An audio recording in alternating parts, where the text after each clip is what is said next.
BRS అధినేత కేసీఆర్ దిద్దుబాటు చర్యల్లో పడ్డారు. ఒకవైపు అసెంబ్లీ ఎన్నికల్లో ఘోర ఓటమి, మరోవైపు మేడిగడ్డపై రగడ, ఫోన్ ట్యాపింగ్ వ్యవహారం, కవిత అరెస్టుతో దిక్కుతోచని స్థితిలో ఉన్నారు కేసీఆర్. ఇవన్నీ ఒకెత్తైతే వరుసగా నేతలంతా వలసల బాట పడుతుండటం కూడా కేసీఆర్ కు నిద్ర పట్టకుండా చేస్తున్నాయి.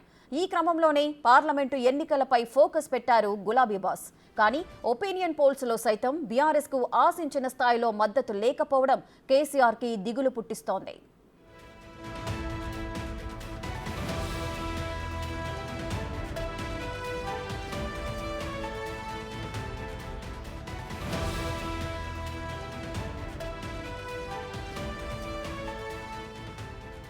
దీంతో అయోమయంలో పడిపోయిన కేసీఆర్ వాస్తు మార్పును నమ్ముకున్నట్లుగా తెలుస్తోంది.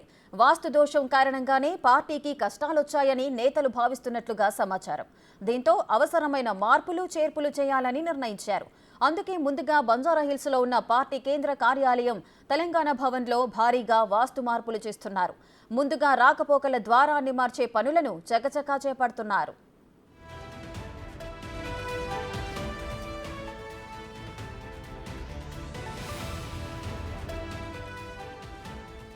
పార్టీ ఆఫీసు తూర్పు అభిముఖంగా ఉండగా వాయువ్య దిశలో ఉన్న గేటు నుంచి రాకపోకలు సాగుతున్నాయి.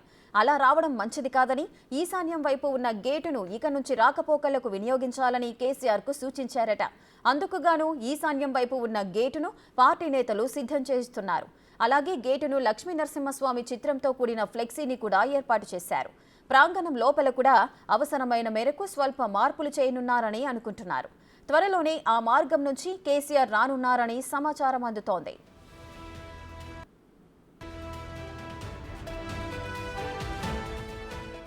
మరింత సమాచారం మా ప్రతినిధి సైదులు అందిస్తారు.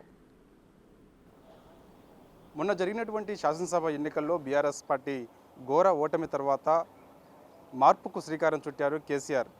దానిలో భాగంగా పార్టీ నుంచి పార్టీ ఆఫీసుల వరకు వాస్తు మార్పు శ్రీకారం చుట్టారు కేసీఆర్. ప్రస్తుతం మనం తెలంగాణ భవన్ దగ్గర ఉన్నాము, చూస్తున్నాము.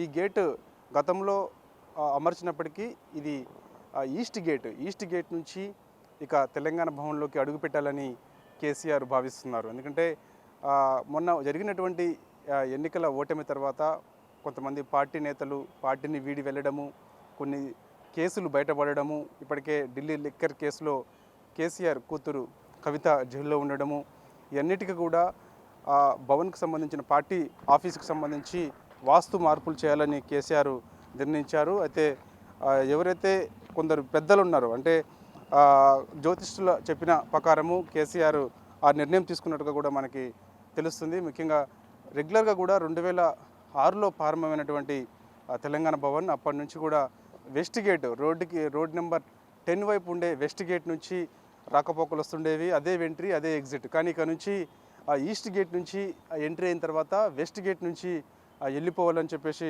ఇక కేసీఆర్ భవన్ వర్గాలకు కొన్ని సూచనలు చేయడంతో ఇక దాదాపుగా ఈస్ట్ గేట్లో దాదాపుగా గేట్ అమర్చారు.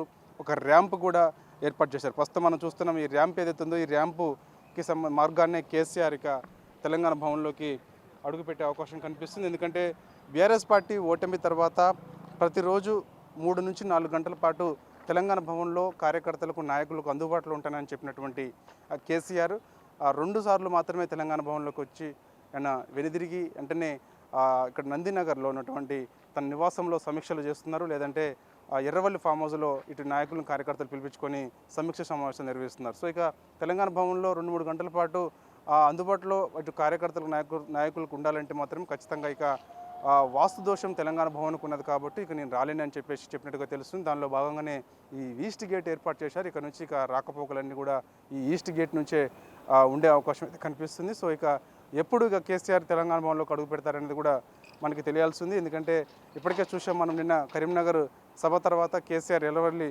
ఫామ్ హౌస్కి వెళ్ళారు. సో ఇక తను ఇక ఈ ఈస్ట్ గేట్కి సంబంధించిన ఎంట్రీ కూడా అతను నేరుగా వచ్చే అవకాశం అయితే కనిపిస్తుంది. ఎందుకంటే ఈ దాదాపుగా ఈ గేటు అమర్చిన తర్వాత ఈ ర్యాంప్ కూడా పూర్తయింది కాబట్టి సో ఇక కేసీఆర్ ఎప్పుడు వస్తారని చెప్పేసి కూడా ఇటు పార్టీ వర్గాలు కూడా భావిస్తున్నాయి. ఏదైనప్పటికీ కూడా వాస్తు దోషం ముఖ్యంగా ఎక్కువగా నమ్మే, ఎందుకంటే కేసీఆర్ మొదటి నుంచి కూడా వాస్తుని ఎక్కువగా నమ్ముతుంటాడు. సో అదేవిధంగా సెంటిమెంట్ని బలంగా నమ్ముతాడు. సో దాని ప్రకారమే ఇటు అభ్యర్థుల కి సంబంధించిన ప్రకటన చేస్తుంటారు.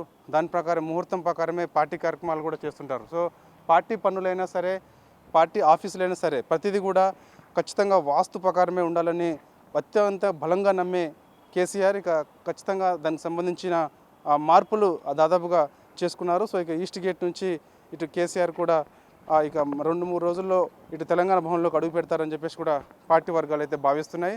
సో ఏదైనప్పటికీ కూడా శాసనసభ ఎన్నికల ఓటమి తర్వాత ఇటు పార్టీ నుంచి ఇటు పార్టీ ఆఫీసుల వరకు కూడా మార్పులు చేయాలని చెప్పేసి ఇప్పటికే కేసీఆర్ శ్రీకారం చుట్టారు. దానిలో భాగంగా వాస్తు దోషం తెలంగాణ భవన్కు ఉన్నదని చెప్పేసి కూడా చెప్తున్నారు. కానీ మరి గత 2006 నుంచి ఓపెన్ అయినటువంటి ఈ తెలంగాణ భవన్ సో ఎందుకు మరి అప్పుడు వాస్తు దోషం లేదు, ఇప్పుడు ఎందుకు వాస్తు దోషం వచ్చిందనేది కూడా అందరూ కూడా కొంత సందిగ్ధత నెలకొందని చెప్పవచ్చు. ఎందుకంటే ఓటమి తర్వాత వాస్తు దోషం ఎందుకు కేసీఆర్ గుర్తొచ్చిందని చెప్పేసి కూడా ఇప్పటికే పార్టీ వర్గాలు కూడా భావిస్తున్నాయి. ఏదైనప్పటికీ కూడా ఇటైతే ఇటు రెగ్యులర్గా ఇక ఈస్ట్ గేట్ నుంచి కేసీఆర్ ఎంట్రీ అవకాశం. ఈస్ట్ గేట్ అంటే ఇప్పుడు మనకి పోలీస్ కమాండ్ కంట్రోల్కి ఆనుకొని ఉన్నటువంటి వెంట్రీ గేట్ అనమాట. సో ఇక ఇటు వెస్ట్ గేట్ ఏదైతే ఉందో కనిపిస్తుంది, మన వెస్ట్ గేట్ నుంచి కూడా ఎగ్జిట్ అయ్యే అవకాశం కనిపిస్తుంది. అక్కడ గతంలో కూడా ఇంతకుముందు రెగ్యులర్గా కూడా ఎంట్రీ ఎగ్జిట్ రెండు కూడా అదే గేట్ ఉండే వెస్ట్ గేట్. సో ఇక అది కంప్లీట్గా క్లోజ్ చేస్తారని చెప్పేసి కూడా చెప్తున్నారు. సో ఇక ఇక్కడ నుంచి రెగ్యులర్గా ఇదే మార్గాన కేసీఆర్ వస్తారు. సో అదేవిధంగా ఇటు మంత్రులు కానీ ఎమ్మెల్యేలు కానీ కార్యకర్తల నాయకులందరికీ కూడా ఈ గేట్ రెగ్యులర్గా ఓపెన్ చేసి ఇదే మార్గాన రావాలని, తెలంగాణ భవన్లోకి రావాలని చెప్పేసి కూడా